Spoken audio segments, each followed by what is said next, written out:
प्रथम मैं हूं आपके साथ वैष्णवी झा। बुलेटिन की शुरुआत करने से पहले नजर डालेंगे हेडलाइंस पर। दिल्ली में पोल्यूशन का मामला सुप्रीम कोर्ट पहुंचा, 10 नवंबर को होगी सुनवाई। केजरीवाल ने किया कल से प्राइमरी स्कूल बंद करने का ऐलान, हरियाणा सरकार आज लेगी फैसला। रांची में कांग्रेस विधायक के आवास पर आयकर छापा, सेना की जमीन कब्जाने वालों पर ईडी की दबिश। मध्य प्रदेश में हृदय विदारक हादसा, बस और कार की टक्कर में 2 बच्चों समेत 11 मजदूरों की मौत, चालक गंभीर रूप से घायल।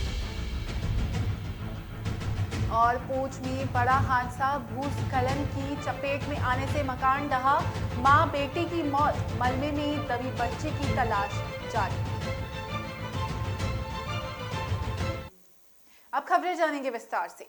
दिल्ली और आसपास के शहरों में प्रदूषण का स्तर गंभीर श्रेणी में पहुंच गया है। अब ये मामला सुप्रीम कोर्ट पहुंच गया है। दिल्ली एनसीआर में प्रदूषण कम करने के लिए जरूरी कदम उठाने की मांग वाली याचिका दायर की गई है और इस याचिका पर 10 नवंबर को सुनवाई होगी। वहीं राजधानी दिल्ली के एयर क्वालिटी गंभीर होने की वजह से चारों तरफ धुंध छाई हुई है। System of air quality and weather forecasting and research के अनुसार दिल्ली में एयर क्वालिटी इंडेक्स 400 के आसपास पहुंच गए, जो कि गंभीर श्रेणी में आता है। वहीं नोएडा में भी AQI लेवल 500 के आसपास पहुंच गए, जो कि वो भी गंभीर श्रेणी में ही आता है। वहीं दिल्ली में प्रदूषण की वजह से लोगों को सेहत से जुड़ी समस्याएं भी हो रही है और ज्यादातर लोगों की आंखों में जलन और गले में प्रदूषण के कारण परेशानी हो रही है। ऐसे में दिल्ली के स्कूल खुले हुए हैं और जबकि नोएडा अथॉरिटी ने आदेश जारी करके कक्षा 1 से 8वीं तक के सभी स्कूलों को बंद करके ऑनलाइन मोड से पढ़ाई करने के आदेश दिए हैं। वहीं प्रदूषण को लेकर सियासत भी तेज होती हुई नजर आ रही है। दिल्ली के मुख्यमंत्री अरविंद केजरीवाल और आम आदमी पार्टी को विपक्ष प्रदूषण के मुद्दे पर जमकर घेर रही है। वहीं बीजेपी की तरफ से दिल्ली बीजेपी अध्यक्ष आदेश गुप्ता और राष्ट्रीय प्रवक्ता शहजाद पूनावाला ने प्रेस कॉन्फ्रेंस करके दिल्ली में के सभी स्कूलों को बंद करने की मांग की है। वहीं दिल्ली बीजेपी अध्यक्ष आदेश गुप्ता ने कहा है कि आज मैं बाबा की हैसियत से आया हूं और मेरा छोटा नाती, उसकी भी तबीयत खराब हो रही है। प्रदूषण इतना ज्यादा है कि बच्चों के साथ खिलवाड़ हो रहा है और मैं मांग करता हूं कि दिल्ली के स्कूलों को बंद किया जाए और इन मासूमों की सेहत से खिलवाड़ ना हो।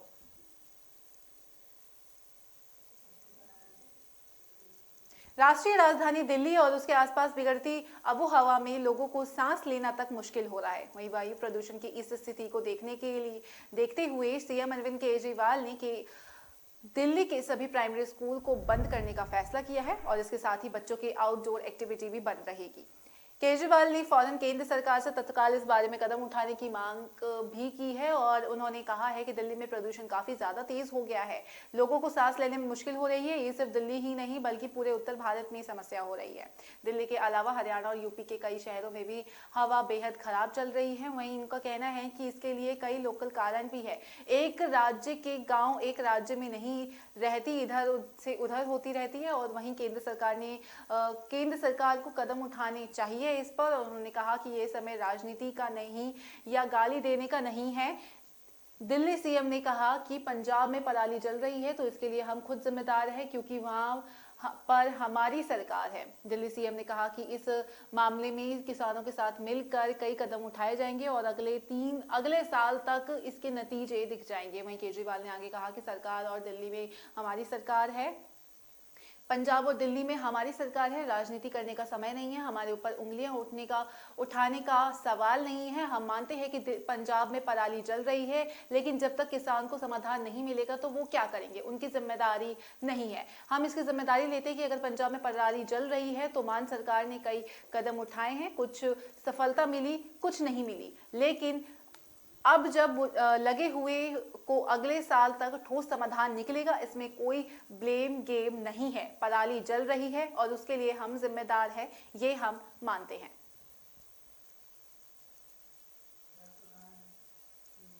झारखंड के रांची में कांग्रेस विधायक जय मंगल सिंह के आवास पर आयकर विभाग ने दबिश दी है। फिलहाल विधायक के आवास पर इनकम टैक्स के अफसरों की छापेमारी जारी है और छापेमारी को लेकर जय मंगल सिंह ने बयान भी दिया है। उन्होंने बताया कि उनके बिहार में पटना स्थित घर पर भी छापा पड़ा, वहीं दूसरी ओर ईडी पश्चिम बंगाल और झारखंड के 1 दर्जन ठिकानों पर भी छापेमारी कर रही है। बताया जा रहा है कि ईडी ये कार्रवाई अवैध तरीके से सोना की जमीन के कब्जा करने वालों पर कर रही है और ईडी का छापा जिन जगहों पर चल रहा है उनमें कोलकाता के बिजनेसमैन अमित अग्रवाल और अन्य के घर और दफ्तर भी शामिल हैं। बताया गया है कि केंद्रीय एजेंसी अग्रवाल से जुड़े परिसर समेत रांची और आसपास के कई इलाकों में करीब 8 जगहों और कोलकाता में 4 जगहों पर छापेमारी कर रही है और एक अधिकारी ने बताया है कि ईडी के संयुक्त दलों द्वारा कुछ रियल एस्टेट डीलर, निजी व्यक्तियों और संबंधित संस्थाओं पर छापेमारी की जा रही है। साथ ही उन्होंने कहा कि जांच झारखंड पुलिस द्वारा भारतीय सेना की भूमि की बिक्री और खरीद की में जाली कागजातों के कथित इस्तेमाल के जांच के लिए दायर याचिका प्राथमिकी से उपजी है और अग्रवाल ने ईडी ने पिछले महीने झारखंड के सीएम हेमंत सोरेन के खिलाफ दायर 2 जनहित याचिकाओं में एक याचिकाकर्ता का प्रतिनिधित्व करने वाले वकील राजीव कुमार को फंसाने की कथित साजिश के आरोप में गिरफ्तार किया था। तो इस संबंध में ईडी द्वारा जांच के दायरे में शामिल कथित अवैध खनन मामले से भी इसमें हाल ही में सोरेन को तलब किया गया था और उनके एक सहयोगी और उनके 2 अन्य को भी गिरफ्तार किया गया था।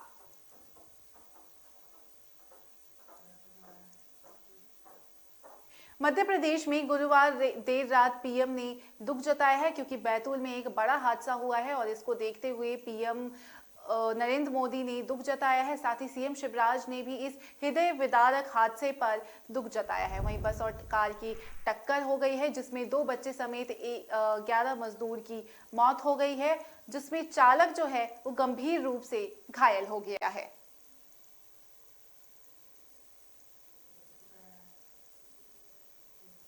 जम्मू कश्मीर के पूंछ जिले के सोरनकोट तहसील में भूस्खलन की चपेट में आने से एक मकान भर कर गिर गया। मलबे में परिवार के 4 लोग दब गए। वहीं सूचना पर पहुंची सेना की 48 आरआर बटालियन ने स्थानीय लोगों के साथ बचाव और तलाशी अभियान चलाया। वहीं इस दौरान 3 लोगों को अस्पताल भी भेजा गया। अस्पताल में मां बेटी ने इलाज के दौरान दम तोड़ दिया। वहीं एक घायल का इलाज चल रहा है जबकि मलबे में दबी एक बच्ची की तलाश जारी है। जानकारी के अनुसार आज सुबह पूंछ जिले के सूरनकोट तहसील के बफलियाज ब्लॉक के दूर दराज गांव दोनाड़ में भूस्खलन की चपेट में आने से मोहम्मद लतीफ नाम के व्यक्ति का मकान गिर गया और मलबे में मकान में रहने वाले 4 लोग मलबे में दब गए और क्षेत्र में तैनात सेना के 48 राष्ट्रीय राइफल के अधिकारियों और जवानों ने तत्काल राहत और बचाव अभियान चलाया और इस दौरान 3 लोगों को घायल अवस्था में मलबे से निकालकर सूरनकोट उप जिला अस्पताल पहुंचाया गया, जबकि मलबे में दबी एक बच्ची की तलाश जारी है। मरने वालों में मोहम्मद लतीफ की पत्नी और बेटे भी शामिल है।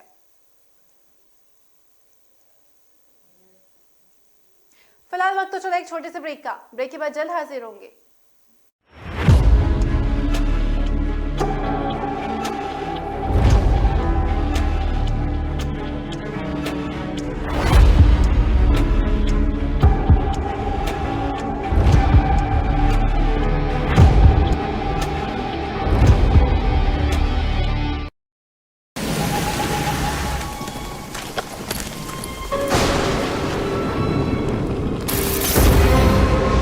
कोई है?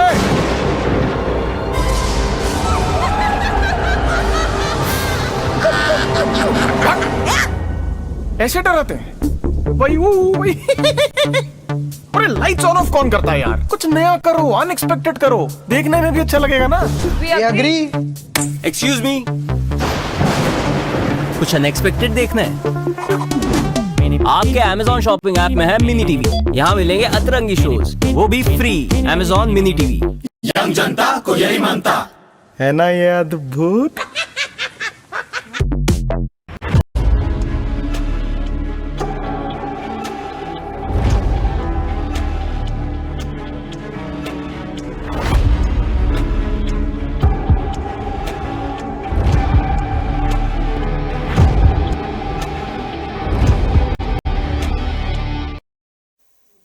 ब्रेक के बाद बार स्वागत है आपका। रुक करेंगे अगली खबर का। उत्तर प्रदेश और बिहार में एक बार फिर से सियासी हलचल बढ़ गई है। ये हलचल समाजवादी पार्टी प्रमुख अखिलेश यादव के अचानक दिल्ली दौरे के कारण बढ़ी है और सपा प्रमुख गुरुवार की देर शाम अचानक दिल्ली पहुंचे, जहां उन्होंने आरजेडी सुप्रीमो लालू प्रसाद यादव से मुलाकात की। हालांकि इस मुलाकात की वजह अभी स्पष्ट नहीं हो पाई है। दरअसल मुलायम सिंह यादव के निधन के बाद अखिलेश यादव पहली बार दिल्ली दौरे पर पहुंचे। यहां सपा प्रमुख ने अचानक आरजेडी प्रमुख के आवास पर पहुंचे। यहां इन दिनों के बीच मुलाकात हुई और दोनों के बीच काफी देर तक बातचीत भी चली और इस दौरान लालू यादव और अखिलेश यादव के अलावा राबड़ी देवी भी वहां मौजूद थी और बताया जा रहा है कि दोनों दिग्गज नेताओं के बीच मुलाकात के दौरान आरजेडी एमएलसी सुनील सिंह भी वहीं मौजूद थे। हालांकि अभी तक ये स्पष्ट नहीं हो पाया है कि दोनों के बीच मुलाकात के दौरान किन मुद्दों पर चर्चा हुई। वहीं लालू यादव बीते दिनों से सिंगापुर से वापस भारत लौटे हैं। वे स्वास्थ्य कारणों और इलाज के कराने के लिए आरजेडी सुप्रीमो सिंगापुर गए हुए थे। उनके वापस लौटने के बाद सपा प्रमुख अखिलेश यादव उनसे मिलने पहुंचे। मुलाकात के दौरान दोनों की तस्वीरें भी सामने आई। वहीं इससे पहले जब मुलायम सिंह यादव गुरुग्राम के अस्पताल में भर्ती थे, तब इन दिग्गजों के बीच भी मुलाकात हुई थी और उस वक्त आरजेडी प्रमुख के बड़े बेटे तेजस्वी यादव भी वहां मौजूद थे। इसके अलावा नेताजी के निधन के बाद भी तेजस्वी यादव उन्हें श्रद्धांजलि देने पहुंचे थे। इसके बाद आरजेडी सुप्रीमो के छोटे बेटे तेज प्रताप यादव भी सफाई गए हुए थे। हालांकि उस वक्त लालू यादव सिंगापुर में थे और वहीं अखिलेश यादव इस मुलाकात के दौरान आरजेडी प्रमुख का हालचाल भी जाना।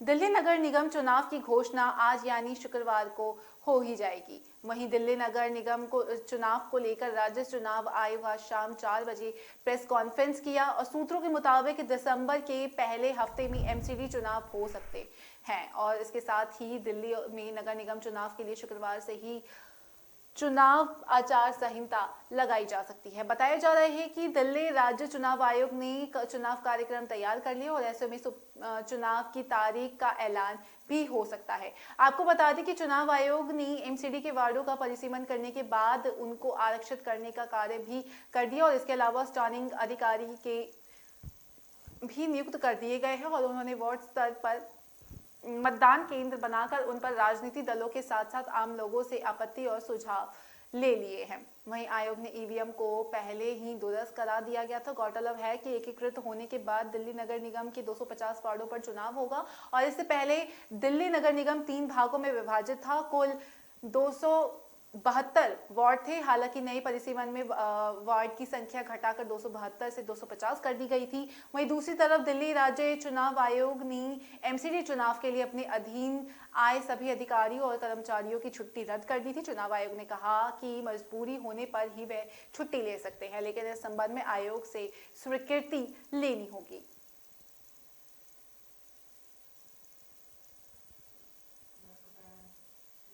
दिल्ली के तिहाड़ जेल में बंद आम आदमी पार्टी के मंत्री सत्येंद्र जैन को वीआईपी ट्रीटमेंट को लेकर जबरदस्त राजनीति हो रही है। वहीं सत्येंद्र जैन पर ईडी ने आरोप लगाए हैं कि वह तिहाड़ जेल में रहते हुए जेल अधिकारियों की मिलीभगत से सुविधाओं का लाभ उठा रहे हैं। अब इसी को लेकर बीजेपी आम आदमी पार्टी को चौतरफा घेर रही है और बीजेपी नेता तोजिंद्र पाल सिंह बग्गा ने दिल्ली के कई जगह केजरीवाल मसाज सेंटर के पोस्टर चिपका दिए हैं। वहीं बीजेपी नेता तोजिंद्र पाल सिंह बग्गा ने पोस्टर लगवाकर दिल्ली सीएम अरविंद केजरीवाल को घेरा और बग्गा ने केजरीवाल मसाज सेंटर वाले पोस्टर लगाए।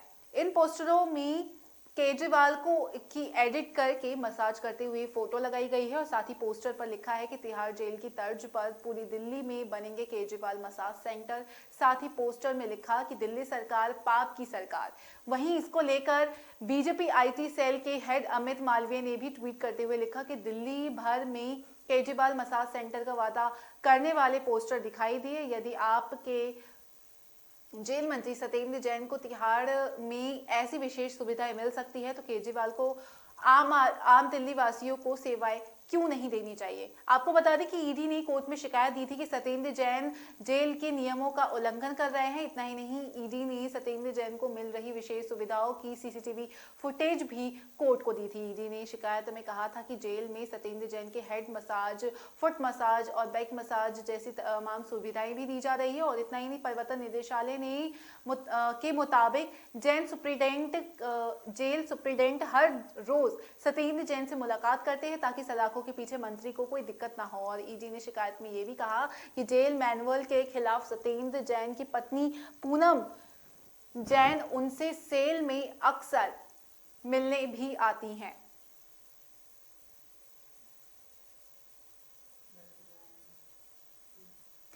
गुजरात विधानसभा चुनाव की तारीखों का ऐलान हो चुका है। वहीं अब जो चुनावी तापमान और बढ़ता नजर आ रहा है। गुजरात की सत्ता से बीजेपी को बाहर करने वाले कांग्रेस और आम आदमी पार्टी दोनों ही एड़ी चोटी पर जोर लगा रहे हैं। आज जहां आम आदमी पार्टी अपने सीएम उम्मीदवार की ऐलान करेगी, तो दूसरी तरफ कांग्रेस के राहुल गांधी के भी गुजरात दौरे की सुगबुगाहट तेज होती हुई नजर आ रही है। वहीं बीजेपी की बात करें तो पार्टी अपनी रणनीतियों को लेकर बैठकें करते हुए नहीं थक रही है। वहीं गुजरात चुनाव की रणभेरी बजते ही केजरीवाल ने पहला दांव चल दिया है और केजरीवाल आज से 8 नवंबर तक गुजरात में ही रहेंगे। और इससे पहले उन्होंने चुनाव आयोग की तारीख का ऐलान करने के बाद ठीक बाद गुजरात की जनता के नाम गुजराती के भावनात्मक संदेश जारी कर लोगों के दिलों में उतरने की कोशिश की। अगले 4 दिनों में केजरीवाल गुजरात में 11 रोड शो करेंगे और साथ ही वह आज आम आदमी पार्टी के सीएम उम्मीदवार का नाम भी ऐलान करने जा रहे हैं। वहीं कांग्रेस जल्द ही उम्मीदवारों पर मंथन भी करेगी। हालांकि कांग्रेस के पूर्व अध्यक्ष राहुल गांधी और महासचिव प्रियंका गांधी गुजरात से पूरी तरह से किनारा किए हुए नजर आ रहे हैं और अभी तक दोनों नेताओं ने गुजरात में कोई रैली तक नहीं की है। माना जा रहा है कि कांग्रेस अब गुजरात को लेकर अपनी सियासी रणनीति तेज करने आज जा रही है और इसको देखते हुए राहुल गांधी भी गुजरात के दौरे की उम्मीद जताई जा रही है। फिलहाल इसे लेकर कोई आधिकारिक बयान सामने नहीं आए हैं।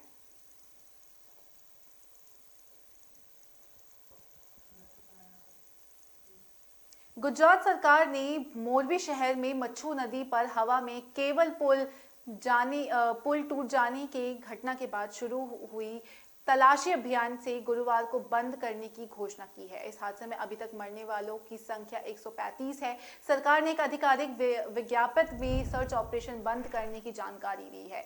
वहीं राज्य आपदा आयुक्त हर्षद पटेल ने गुरुवार को मोरबी का दौरा किया और चल रहे तलाशी अभियान को समाप्त करने की घोषणा की। रविवार को हादसे के तुरंत बाद इस अभियान में शुरू किया था और हर्षद पटेल ने रोज खोज और बचाव अभियान में शामिल विभिन्न एजेंसियों के प्रमुखों के साथ एक बैठक भी की और अध्यक्षता भी की। उस बैठक में उस स्थिति की समीक्षा के बाद अभियान को समाप्त करने की घोषणा की।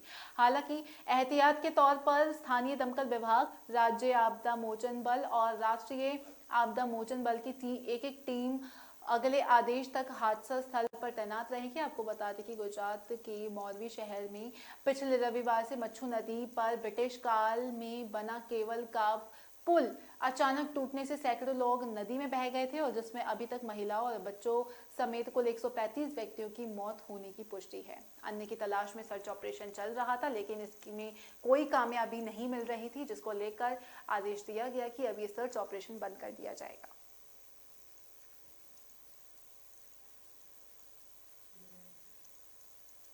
वक्त तो चला एक छोटे से ब्रेक का। ब्रेक के बाद जल्द हाजिर होंगे।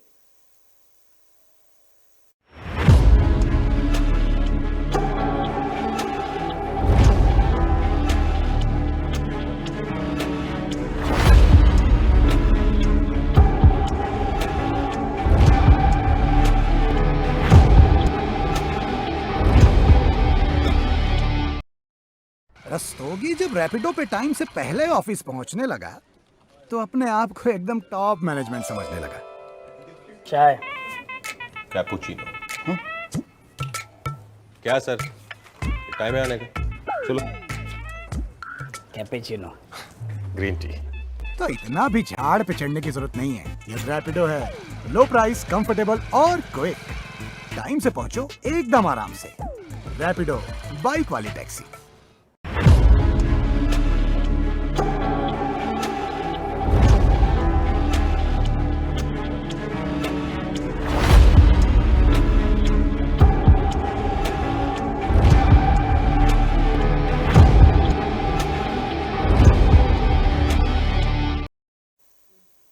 ब्रेक के बाद स्वागत है आपका। बढ़ेंगे अगली खबरों की ओर।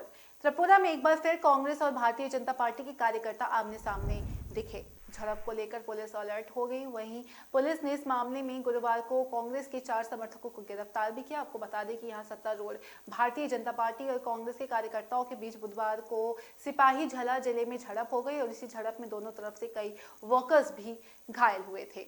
पुलिस अधिकारी ने बताया कि सुरक्षा कर्मियों पर हमला करने के आरोप में भी इन्हें गिरफ्तार किया गया है। दरअसल सिपाही झोला जिले में राउत खोला में पार्टी के झंडे लगाने के दौरान भाजपा समर्थकों ने कांग्रेस कार्यकर्ताओं पर कथित तौर पर हमला किया था और इस हमले में कांग्रेस के 3 कार्यकर्ता घायल हो गए थे, जिसके बाद कांग्रेस के वर्कर्स ने भी बीजेपी कार्यकर्ताओं पर हमला किया था। इसमें बीजेपी ने भी कुछ कार्यकर्ताओं को चोटें आई थी। इससे पहले त्रिपुरा के जेबी बाजार इलाके में भी पूर्व प्रधानमंत्री इंदिरा गांधी की पुण्यतिथि के अवसर पर भी आयोजित खाद्य वितरण कार्यक्रम के दौरान कथित तौर पर भारतीय जनता पार्टी के कार्यकर्ताओं ने कांग्रेस वर्कर्स पर हमला किया था, जिसके कारण कम से कम 8 कांग्रेस कार्यकर्ता घायल हो गए थे।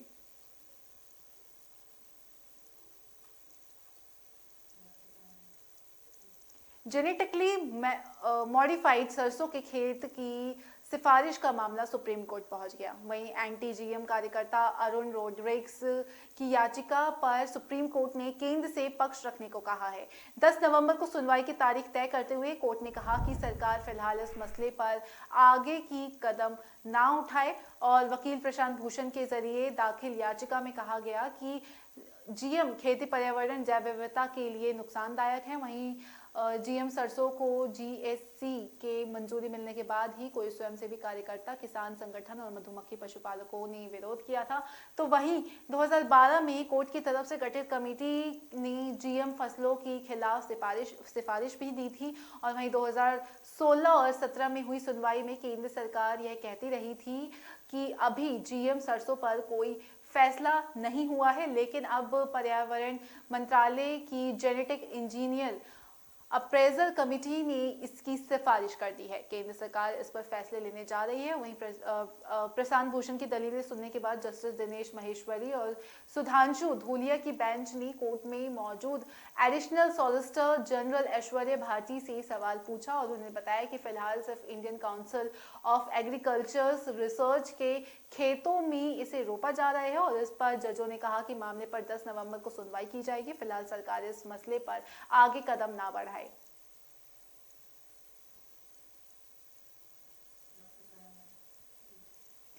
पुलिस के बदमाशों से मुठभेड़ हुई है और घेराबंदी कर पुलिस ने पकड़ने का कोशिश किया है, जो कि मथुरा के यमुना एक्सप्रेसवे के पास हुई है ये मुठभेड़।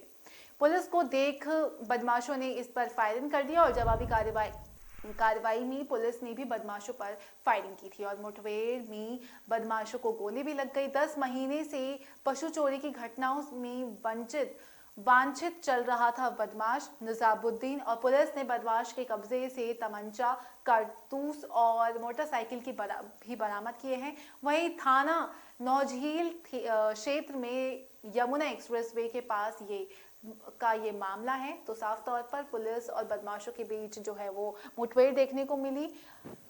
पुलिस को देख बदमाशों ने जो है वो फायरिंग शुरू कर दी थी और जवाबी कार्रवाई में फिर पुलिस ने भी बदमाशों पर फायरिंग की थी। कानपुर में नौकरी का झांसा देकर किशोर को भिखारी गैंग को बेचा। 6 महीने तक बंधन बनाकर किशोर को रखा गया और केमिकल डालकर किशोर की रोशनी छीन ली। वहीं पंजे की हड्डी भी किशोर की तोड़ दी गई और अज्ञात लोगों पर अलग अलग जगह बंधक बनाकर पिटाई भी उसकी की गई। किशोर ने अपनी आप बीती बताई और कहा कि कुतबई नगर से काम दिलाने के बहाने ले गए थे और अज्ञात व्यक्ति जो है वो काम कराने के बहाने ले गए थे और पिटाई से किशोर की आंखें जो है वो गायब हो गई है और बच्चे को अगवा कर भीख मंगवाने वाले गैंग के सक्रिय होने की आशंका भी है जो जताई गई है। और कार्रवाई के लिए क्षेत्रीय पार्षद ने सैकड़ों लोगों के साथ थाने का घेराव भी किया है और नौबस्सा थाना क्षेत्र के काली मठिया इलाके का ये पीड़ित जो है वो रहने वाला है। तो साफ तौर पर किशोर ने अपनी आपबीती बताई है कि कैसे बच्चों को अगवा करके भिखारी गैंग जो है वो अगवा कर लेते हैं और फिर बच्चों से भीख मंगवाते हैं।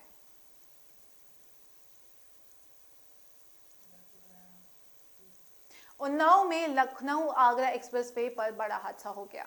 बाइक सवार सिपाही की मौत हो गई। लखनऊ में तैनात सिपाही की सड़क हादसे में इलाज के दौरान मौत हुई। वहीं जिला फारुखाबाद थाना महमदाबाद इलाके में नगला मोती गांव निवासी कमल प्रताप उम्र 25 पुत्र रमेश चंद्र। वहीं मौके पर पहुंची पुलिस ने मृतक सिपाही का शव सीएससी के मोर्चरी में रखवा कर सिपाही के परिजनों को हादसे की सूचना दे दी है और बेहटा मुजावर थाना क्षेत्र में एक्सप्रेसवे किलोमीटर संख्या 244 के पास का ये हादसा जो है वो बताया जा रहा है। तो लखनऊ आगरा एक्सप्रेसवे पर ये बड़ा हादसा हुआ। बाइक सवार सिपाही की जो है वो मौत हो गई है। इलाज के दौरान सिपाही की हुई मौत, जिसको शव को कब्जे में लेकर सीएससी के मोर्चरी में रखवा दिया गया है।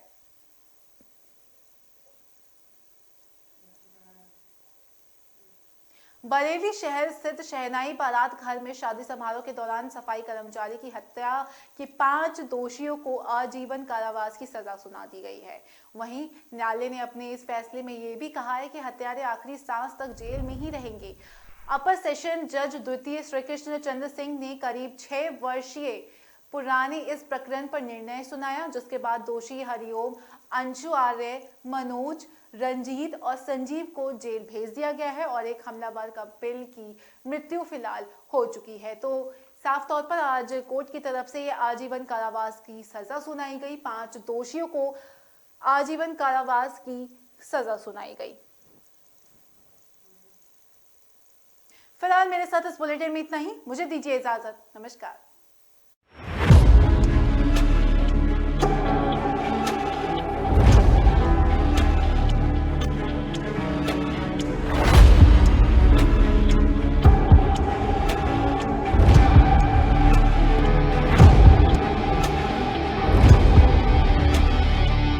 वंडर मसालों की रेंज है तैयार, जिन्हें है आपके ट्विस्ट का इंतजार। मस्त मास्क पहना रे तूने। Thank you sir. वो जान बचाने के लिए पहनना पड़ता है ना सर। रेडीमेड है या टेलर मेड है? ऑनलाइन ऑर्डर किया है सर। एक और है क्या? है ना सर। देना। बहुत मस्त लगे आपको।